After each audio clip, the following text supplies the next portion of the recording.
Alright. Learjet said he was having some issues with a Bachmann F3 that he had for 2 to 3 years. Has to give a lot of power to get going and is having some electrical pickup issues. So here I have is a Bachmann NW2. I know it's a different locomotive, but the truck assemblies are the same. The whole truck side frames and everything is basically a shell that sits over the gearbox and holds your wheels in place.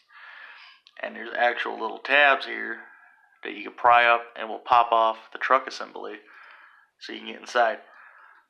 So what I would do before I would take apart the F3 shell or any locomotive, first thing I would check is the gearbox and clean the actual wheels and check the contacts. Now this applies for Atlas and Bachmann locomotives. They kind of both do a similar thing, and Kato. So you gotta take a screwdriver, you're gonna find the lip of the truck there, and you're gonna pry it up. Take your time. It's not a race. You just gotta lift and twist. That'll pop your truck assembly up for you. Go ahead and gently remove your truck assembly, and all it is just a shell housing basically.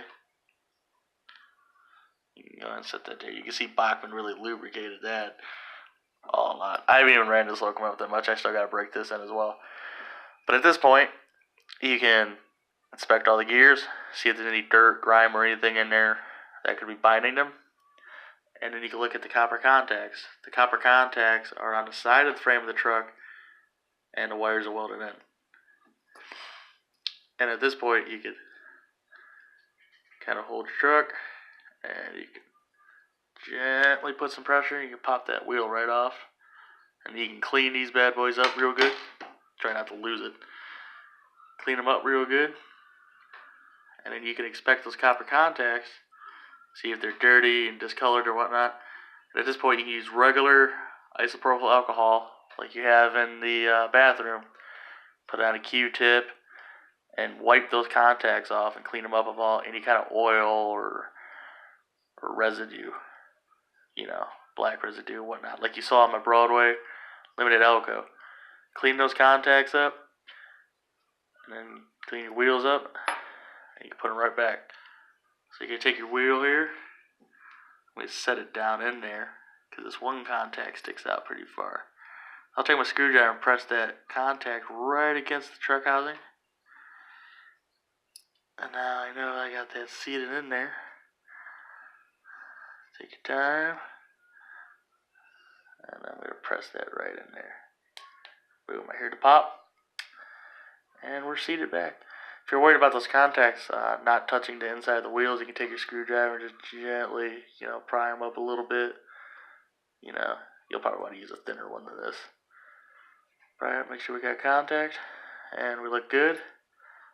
The gears are all in. That's good. Now you take your truck housing. And this one goes just like that. Take your time. And put it right in there like that. Sometimes it'll just snap in just like that. Other times it'll finicky. So just take the head of your screwdriver and you'll push the other one down. You hear the click. You'll see the gears exposed at the top just like that. And you successfully reassembled the truck. But by taking it apart, cleaning the contacts, cleaning the wheels, assessing how dry it is, you saw, you may need to put a few drops of lubrication on your F7 or F3, Bachmann F3, what have you, and you'll get this up and running again. But like I said, all Bachmann locomotives are the same. Like I said, I know this is an MW2, but the truck assemblies and how they come apart are the same, so you shouldn't have any issues. Now, after any repair and stuff, you want to make sure that your locomotive is fully operational and everything's going well.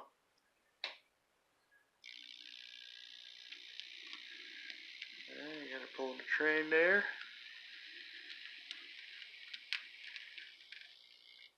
Go ahead and back her up.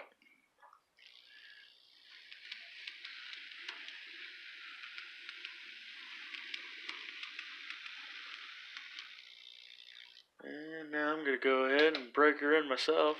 Put her on full speed and let her go around the layout for a while. And that's when you know you got a successful build. So there you go, Learjet. If you have any other questions or anything, let me know.